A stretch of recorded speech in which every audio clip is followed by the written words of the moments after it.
Before we get going, I wanted to brag on Tashara a little bit. She's had some recent events that are worth celebrating that I know that this entire church would join me in giving her just a lot of appreciation and gratitude and just to celebrate you because you've been a gift to us. One thing, if you don't know who Tashara is, she's been with us on staff, serving as sort of an intern or as a ministry resident these few years while going to seminary as well, and has served in various capacities. And I can tell you as the rector of the church, who have great staff, wonderful people, it's always a really humbling thing when God gives someone like Tashara to a church like us, because she's so good, she's so great through and through that you think, wow, God loves us this much to entrust us with someone like this. Sincerely, it's a really humbling thing. All right, she just graduated from Austin Presbyterian Seminary. She has a year ahead of her still with another seminary, yeah. In the ordination process, she still has an Anglican year ahead of her, so she's not totally done. But this is a milestone we need to celebrate. Take this in. But she also received two really, really important awards from the seminary.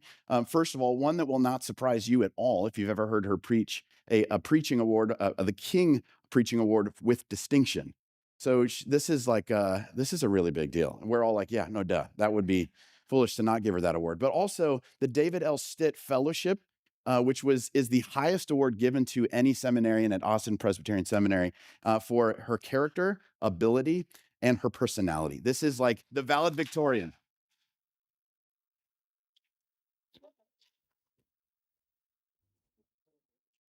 We are so very proud of you. We love you dearly, and we're honored to hear you preach to us this morning. I don't know how you segue on that, but good luck. Good luck. Just don't let that give you too high of expectations. Well, Sean's basically already introduced me, but for those of you who don't know me, my name's Tashara Angelle. Hi to everybody watching online, Rick, everybody else. Really glad to have you here today and logged in this morning. So today is the 6th Sunday of Easter. And for those of you who are like me and you weren't born into a Catholic or Episcopal tradition, can you believe it? We are still celebrating Easter, right? Now, Easter is actually my favorite holiday, so I don't have any problems with it. It's actually one of the better things about being in the Episcopal tradition.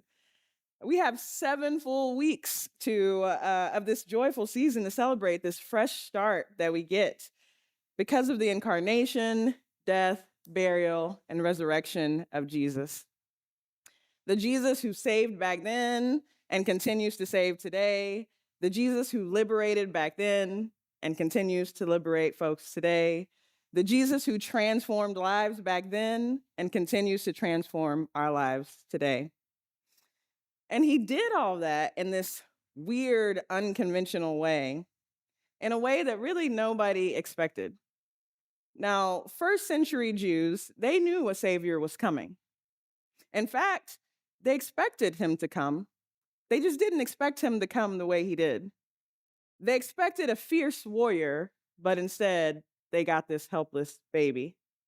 They expected him to confront the most powerful leaders in Rome, but instead he sat face to face with the despised and the marginalized.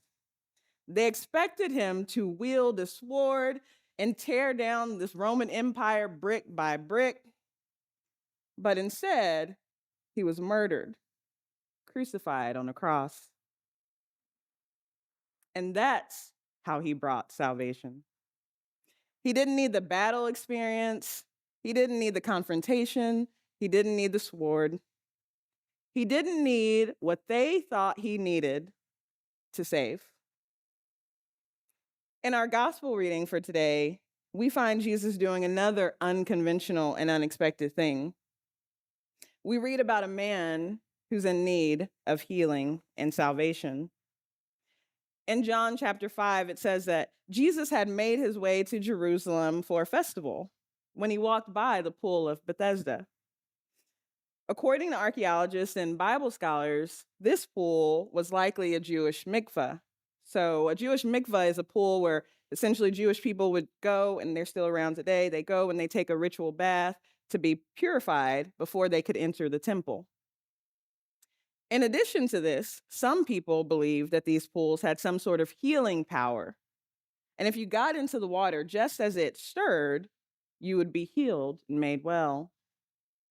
So there are lots of people who were afflicted by some sort of disease or illness who kind of just hung out at this pool. The man in this text seems to be one of those people. In verse 5, the man enters the story. It says that one man was there who had been ill for 38 years. Now, when Jesus saw him lying there and he knew that he had been there for a long time, he said to him, "Do you want to be made well?" Now, this man doesn't answer Jesus' question directly, does he? He kind of instead tells Jesus why he has not been made well. He says, "Sir, I have no one to put me into the pool when the water is stirred up, and while I'm making my way, someone else steps down in front of me." Now, when I read this again, it seemed to me like this man is kind of trying to explain himself. And I wondered why. Like, why does he feel like he needs to explain himself and not just answer the question? Because he's ready with this answer. Like, maybe he heard the question wrong. And then I thought, maybe that's just not the question he was used to getting asked. He was ready to answer another question. And I thought about how many times in those 38 years of illness that devout Jewish worshipers had walked right past him on their way to purify themselves for the temple. And instead of helping him, questioned why he was sick in the first place. What sin had he committed? And how many times did they question what was taking him so long to get into the pool to be healed? How often did they insinuate that he was lazy because he didn't come up with some multi-part action plan to get himself in that pool? Or that he just didn't work hard enough to pull himself up by his bootstraps? Maybe they handed him a self-help book as they stepped over him because, God helps those who help themselves. And maybe he's just not trying hard enough to help himself. Maybe they suggested he didn't have enough faith in God to be healed. Or worse, they thought he didn't actually want to be healed. He must not. He must be comfortable being dependent on others. Maybe he's just a freeloader taking advantage of the system. And I know occasionally we've heard this text preached that way. And to be fair, maybe this man had even internalized some of that judgment. So his answer, his response to Jesus was one of despair. Because in his response, he lets us know, wait, I have done everything I could to help myself. Seems like he has tried to get people to help him into the water. He has tried to do it himself. He just can't. He can't do it. Despite his best efforts, he knows what he needs to be healed, or so he thinks, but he cannot secure his own healing or purification. He doesn't have what he thinks he needs to be made well. And I know there are some people here who might be feeling or inching towards that despair. We are all likely facing down problems of our own. And maybe you haven't been dealing with them for 38 years. Maybe it's been 3 years or 30 days. And even if you don't have those problems, I mean, the world in general has enough to keep us up all night, bogged down and worried. And because most of us here grew up in the Western world, our first response to a problem is likely to become fixers. We got to just buckle down and work hard and grind or boss up. We got to read all the books and we have to do all the things in the book. Like, how will I help my kid if I don't follow these guidelines perfectly? How will I fix my marriage if I don't walk exactly through these steps that I heard on this podcast? And God forbid we miss a step or we don't handle a talk with our kid in just the perfect way. I mean, I can't tell you how many times I beat myself up when I get overstimulated and yelled at my 5-year-old. I mean, that's not gentle parenting. She might need therapy later on. Or I've gotten concerned that she thinks that Jesus was stapled to the cross and doesn't know that he was nailed there. Like, I'm supposed to be called to ministry. What kind of minister parent am I? And then we have our own problems to deal with. I mean, it feels like the nation is crumbling, but we can't let that happen. And we know we have to do something, but we don't just want to do something. We feel like we have to do everything. We need to attend every protest. We need to make a call to every single representative every single day. We need to write the emails and respond to the critics on social media. Okay, maybe that's just me. But we need to get the right people in office to make sure things change. That's what we need. We need them to change the laws right now, and then it'll all be fixed. And even the work we do in our spiritual lives sometimes can become a way to change things on our own. We start treating the Bible like a self help book. If I just read one proverb a day, then the wisdom to fix all of this will come. If I pray exactly at 12 noon, like Daniel did, then God will change things. Now, don't hear me wrong on this.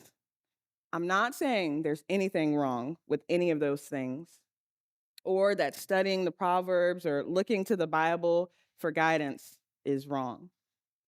I think, though, that we get into tricky territory when we try to use it to manipulate God into fixing. When reading or praying becomes pressure instead of peace. We're just trying to do all the things we know to do to change all the things. And we simply cannot do it. We're not designed to do it. And things are not changing fast enough for us. And maybe the enemy sees this. He sees us hanging out at this pool and he walks by, he steps over us, and then he starts convincing us that we are failing, that our efforts are not enough, accusing us of laziness, questioning our will and our worthiness. And like that man laying by the pool of Bethesda, we start to internalize those lies. So then, when Jesus walks by and asks us a question, we don't even recognize him.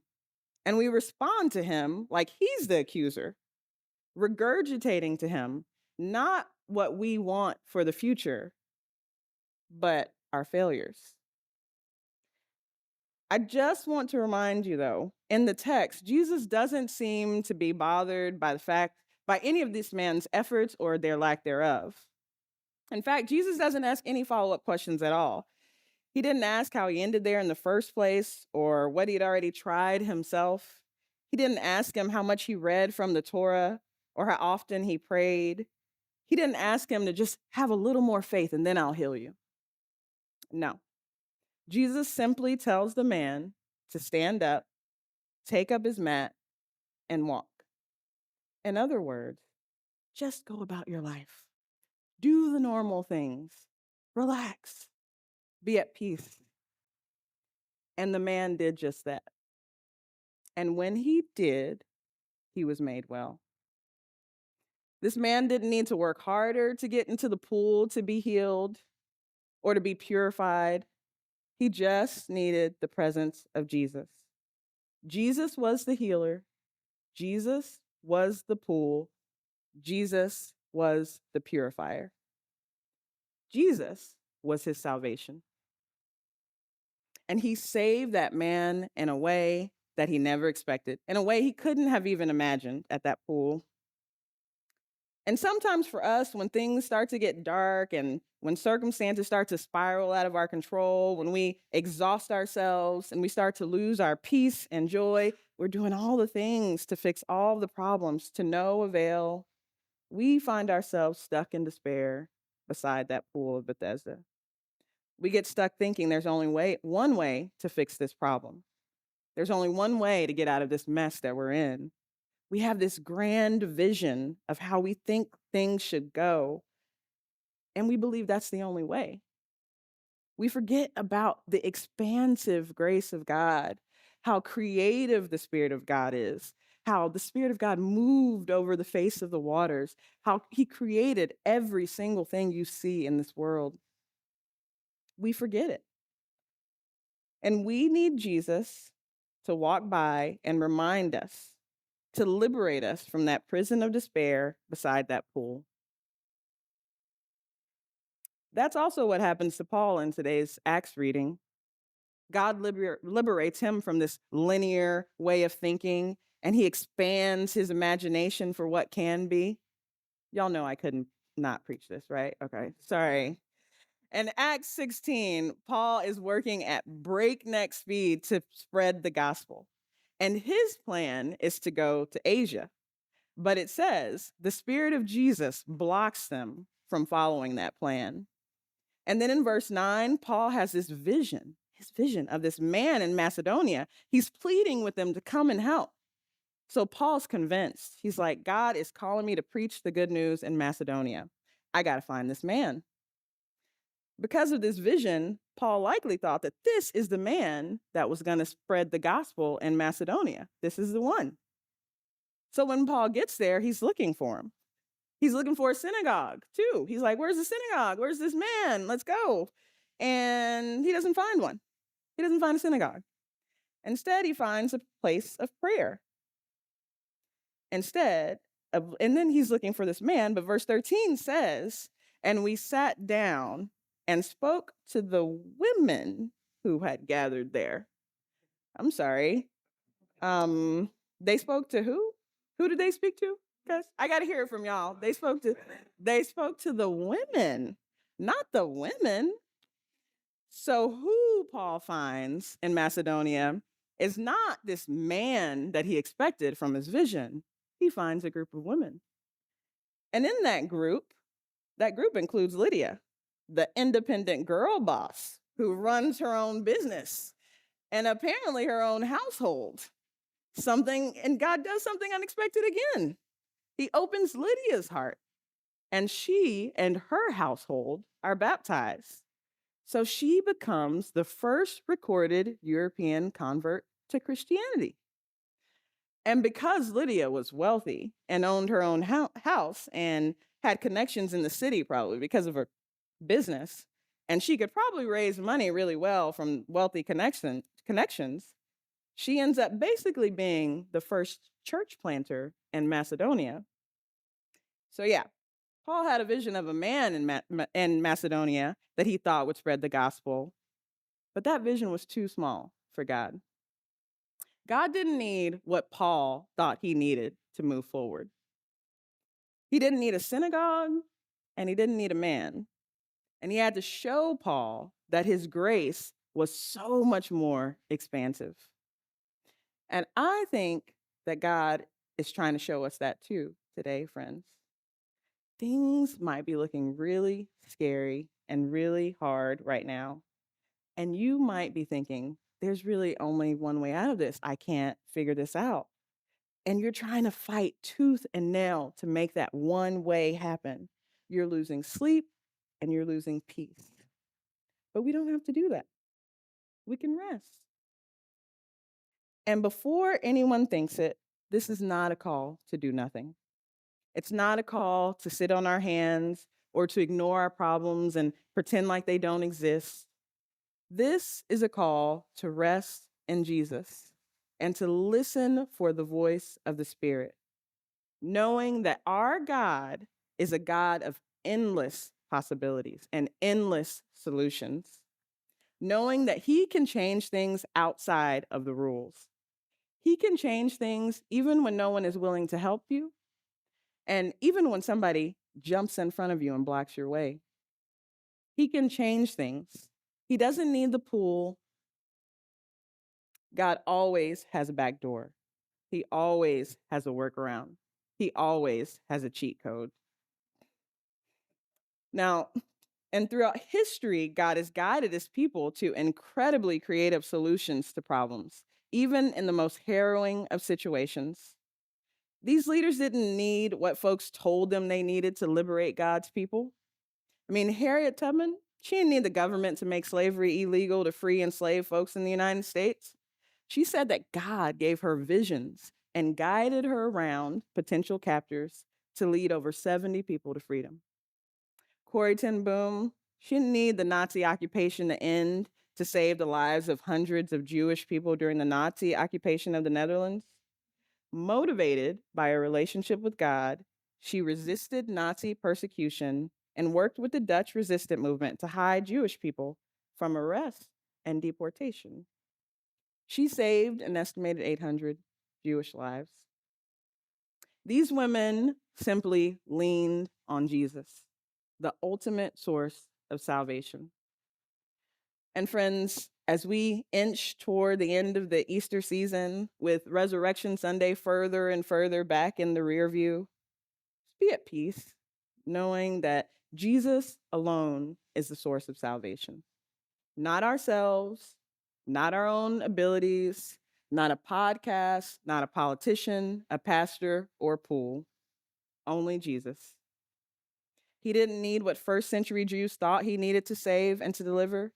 He didn't need what the sick man at the pool of Bethesda thought he needed. He didn't need a man in Macedonia to spread the gospel. And he doesn't need what we think he needs either. His grace is sufficient. And when he needs us to move, just like he found the man at the pool and Lydia at the place of prayer in Macedonia, he knows where to find you too. The question that we have to ask ourselves is, do we still trust him? As we prepare to come to the table, I encourage you to consider the problems before you. And then lay down any expectations of how you think you will solve them. Take a few minutes and give that trust back to Jesus. Rest in him, hands and heart open. Amen.